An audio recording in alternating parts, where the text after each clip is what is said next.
The GOP and Trump 2020 campaign have called on social media giants to prove that their platforms are not biased against conservatives. Facebook and Twitter have been accused of suppressing right-wing users.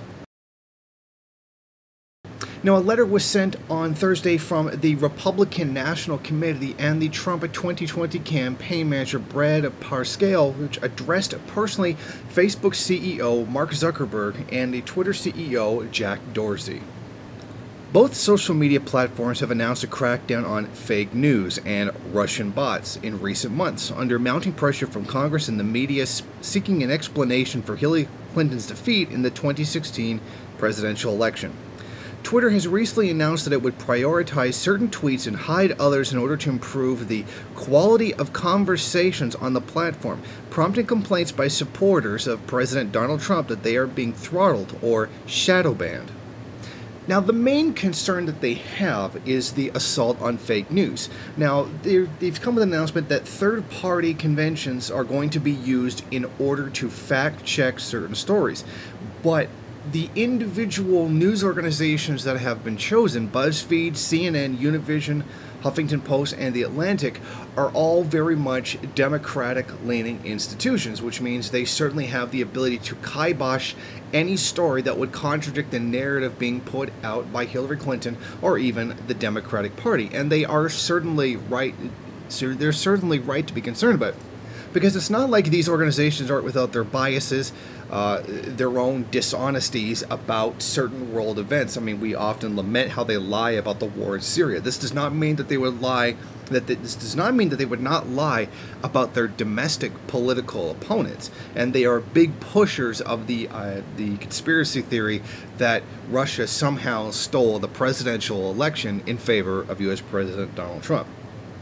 Now, I don't think that it's anything controversial to say that Silicon Valley tends to have a very liberal-leaning bias when it comes to things. I mean, the tech industry in general is known to be fairly liberal because of the fact that they don't generally have a direct connection to hard manufacturing or even that much of a connection to finance capital. They tend to be rather owned by financial capital in general. Now, certain organizations have been banned, and rightfully so. Britain First was banned from Facebook, and rightfully so. It's a racist organization. Now, I wonder if these people who are so concerned about freedom of speech for conservatives are going to start conflating things like fighting the accusation that Donald Trump was supported by Russia or that Russia stole the election for Trump with things like banning racist speech.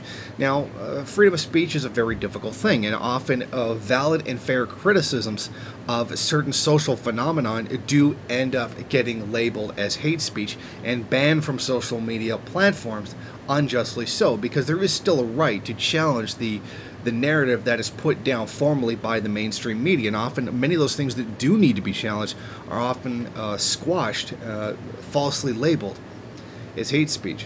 Now, what we're really witnessing here is a battle of speech between different sections of the capitalist class. There are those who certainly do support Donald Trump and his policies, and there are ones that are not in favor of it at all. That's why there are two major political parties. There is one primary divide among the members of the capitalist class.